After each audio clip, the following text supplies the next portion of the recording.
hari ini saya bakal menembual beberapa orang awam untuk mengenal pasti mereka ini sama ada mereka tahu ataupun tidak apakah itu ubat preskripsi. Sepanjang pengetahuan saya, ubat dengan preskripsi daripada doktor yang membolehkan untuk kita beli di mana-mana farmasi. Maknanya sekiranya kita tidak ada preskripsi tersebut, maka kita memang tidak boleh beli ubat secara sewenang-wenangnya lah. Sorry, tak tahu. Tak pasti lah. Ubat yang orang untuk certain orang je. Macam dia buat untuk certain orang je. Ubat? Tak tahu. Saya tak tahu, cuma saya tahu ubat migrain je. Tak pasti lah. Pernah dengar tapi tak berapa nak ingat. Obat yang dibagi daripada doktor untuk penyakit tertentu. Contoh macam obat darah tinggi, obat sakit jantung. Selain menembual orang awam, saya bertemu dengan Nur Aliza Ayub, ahli farmasi yang sudah berkhidmat selama 31 tahun bagi mendapatkan maklum balas mengenai ubat preskripsi.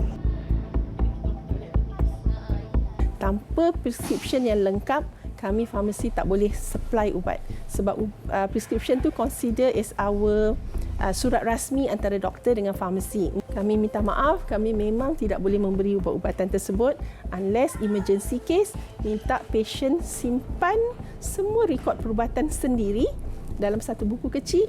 Ada nama doktor yang terlibat, nama doktor yang dia selalu jumpa dan nombor phone. Apa-apa kita boleh call direct dan berhubung secara terus untuk dapatkan mungkin untuk satu hari, untuk ubat satu hari sebelum prescription yang baru akan kami terima. Baru kami boleh refill.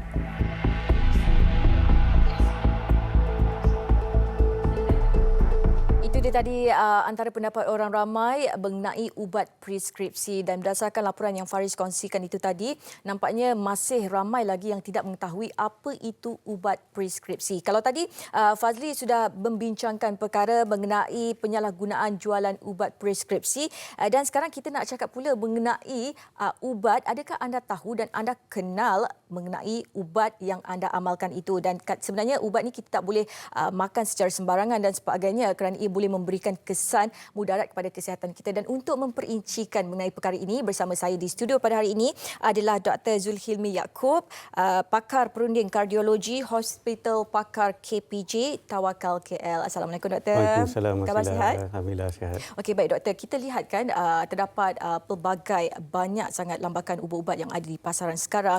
Boleh didapat begitu mudah sekali. Dan adakah jika kita mengambil ubat ini tanpa kawalan, kita ambil jenis-jenis ubat secara sembarangan, adakah itu boleh memberi kesan mudarat kepada kesihatan kita? Contohnya, kita akan dapat serangan jantung, ada masalah buah pinggang dan sebagainya, ataupun paling teruk sekali mungkin dia boleh membawa maut, Doktor? Ya, terima kasih Mas Sila.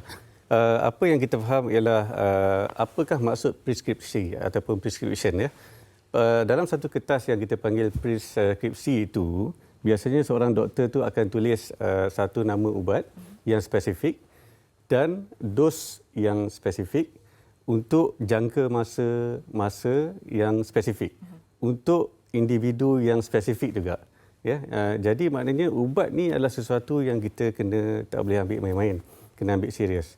Kenapa kita tak boleh ambil main-main? Sebab kita kena tahu apa yang kita ambil ubat-ubat tu, apakah kandungannya, adakah dia memang ada side effect, kesan sampingan ataupun bahaya daripada apa-apa ubat yang kita makan, dan kita kena kenal pasti. Dan ahli yang boleh memberi nasihat yang betul mengenai ubat-ubat ini adalah pakar-pakar ataupun doktor-doktor perubatan. Ya, jadi adalah penting untuk kalau kita sakit, kita kena pergi jumpa dengan ahli perubatan untuk dapat preskripsi ubat yang betul. Okey, baik Doktor. Kita tengok sekarang ni disebabkan pandemik COVID-19, ramai yang terkesan, ramai yang kehilangan pekerjaan dan sebagainya, dan ini masanya mungkin bagi mereka untuk membeli ubat-ubatan itu terlalu membebankan, mungkin harga yang ditawarkan tidak sesuai dengan kewangan mereka sekarang. Jadi ramai yang mengambil jalan mudah membeli ubat-ubatan secara dalam talian, membeli ubat dengan harga yang murah. Bagaimana Doktor melihat perkara ini? Ya, memang menjadi daya tarikan sekarang ni dengan suasana sekarang, banyak bisnes yang dilakukan melalui secara online. Tetapi kita kena ada limit juga sebab ubat-ubat ni adalah satu yang benda yang berisiko. Boleh membahayakan kesihatan kita, seperti mana Mas Sila cakap tadi, banyak kesan sampingan yang kita kena tahu. Jadi kalau kita sakit, kita perlu jumpa doktor. Kita tak boleh gunakan alasan kewangan ataupun lain-lain untuk mengambil risiko atas kesihatan diri kita sendiri. Okey, baik doktor. Saya nak tanya. Ini saya rasa sangat popular, maksudnya sangat sering dilakukan oleh orang ramai, berkongsi ubat. Adakah perkongsian ubat itu boleh dilakukan? Sebagai contoh, saya ada seorang rakan yang mengalami kencing manis dan ibunya juga ada masalah kencing manis, mungkin nak jimat dan sebagainya. Walaupun doktor kata tadi walaupun nak jimat tapi kita tetap perlu jumpa doktor. Adakah pengambilan ubat secara berkongsi itu digalakkan ataupun sebenarnya tak boleh? Okey, sebenarnya tak boleh. Sebab ubat itu sebenarnya spesifik untuk seseorang individu. Kenapa? Sebab apabila seseorang pesakit itu jumpa doktor, kita akan buat pemeriksaan daripada ujian darah, ujian X-ray dan macam-macam. Dan kita akan prescribe ubat yang sesuai untuk individu itu saja. So walaupun selalunya kita ada salah faham, kita ingatkan ubat kencing manis ada satu saja. Oh, ini ubat kencing manis, ini ubat darah tinggi. Jadi tak apalah, ubat saya dah habis, saya ambil je ubat orang lain. Ini ubat darah tinggi juga. Padahal ada berbagai-bagai jenis ubat darah tinggi dan ubat kencing manis. Dan dos yang diambil dan jenis ubat yang diambil oleh orang lain itu mungkin tidak sesuai dengan kita.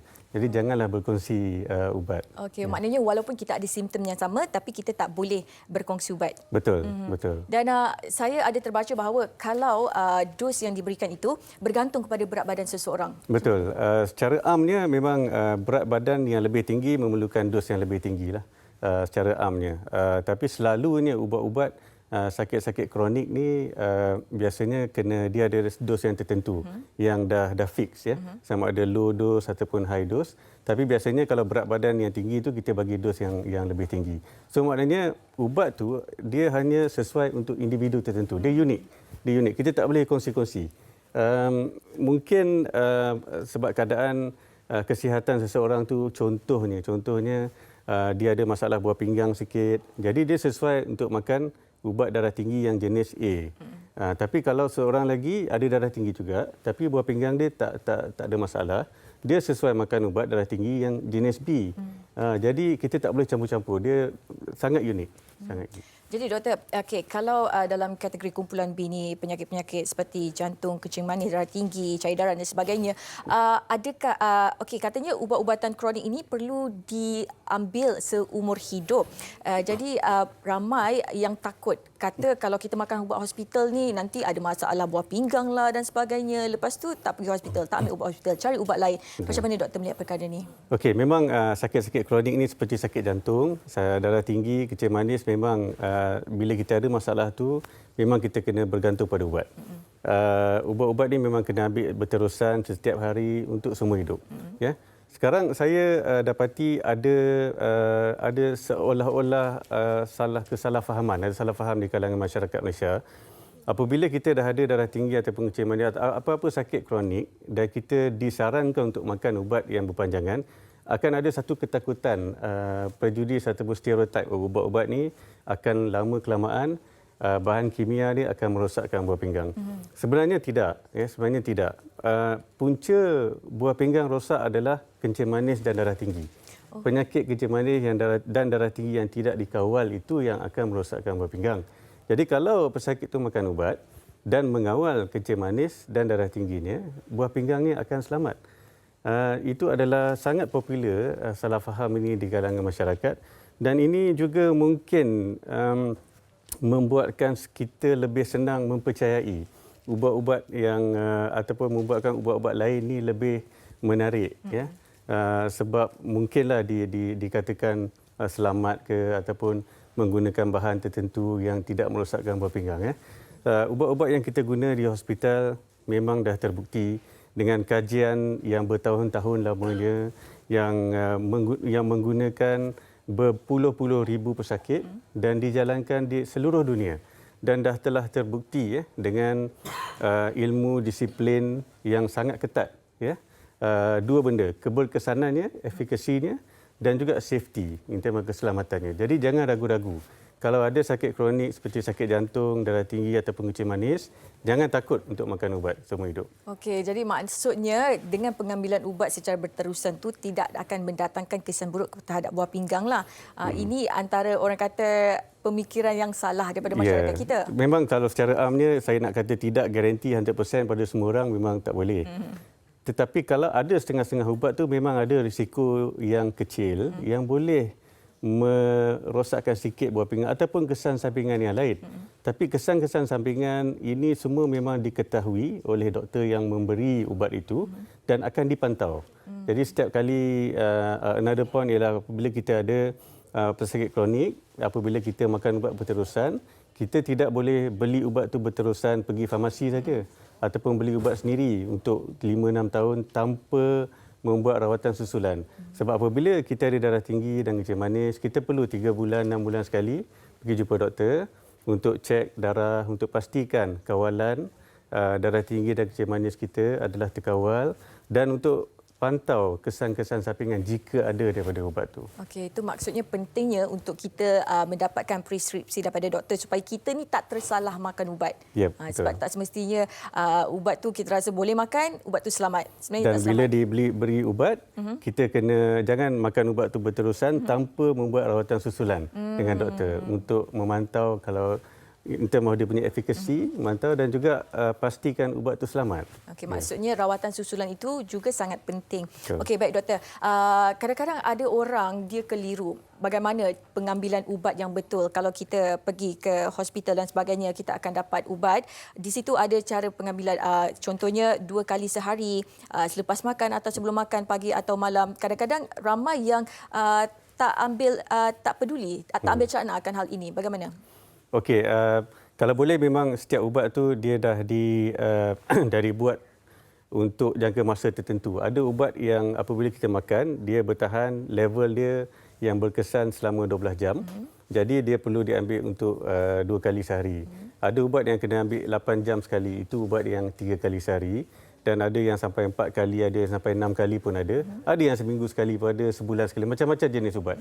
Jadi kita perlu mengikut aturan ataupun jadual yang ubat itu kalau boleh. Kalau lari dalam 1-2 jam tu tak ada masalah lah. Tapi jangan kalau kita diberi ubat untuk makan 3 kali sehari, kita hanya makan sekali sehari saja.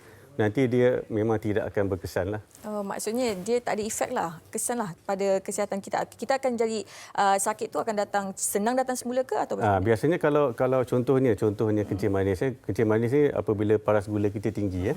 Kalau kita diberi ubat yang kena makan 2 kali sehari, maknanya ubat tu apabila kita makan, dia tahan untuk 12 jam. So lepas 12 jam, kalau dos yang satu lagi kita tak ambil, nanti paras gula kita akan naik balik. Serupa juga dengan darah tinggi. Tekanan darah, kalau kita kena makan ubat 2 kali sehari, kita makan pagi dan petangnya tekanan darah akan naik balik. Kalau kita tak ambil dos yang sepatutnya kita ambil pada waktu tu. Okey, baik, itu antara perkongsian yang menarik daripada Dr. Zulkifli mengenai betapa pentingnya untuk kita memahami ubat-ubatan yang kita ambil. Dan selepas ini, pastikan anda tidak mengambil mudah akan ubat-ubatan anda. Pastikan anda mendapatkan preskripsi daripada doktor. Dan kita nak berehat seketika, tapi sebelum itu kita nak ucapkan terima kasih sekali lagi kepada Dr. Zulkifli Yaakob, pakar perundingan kardiologi, Hospital Pakar KPJ Tawakal KL kerana sudi meluangkan masa bersama kami hari ini. Baik.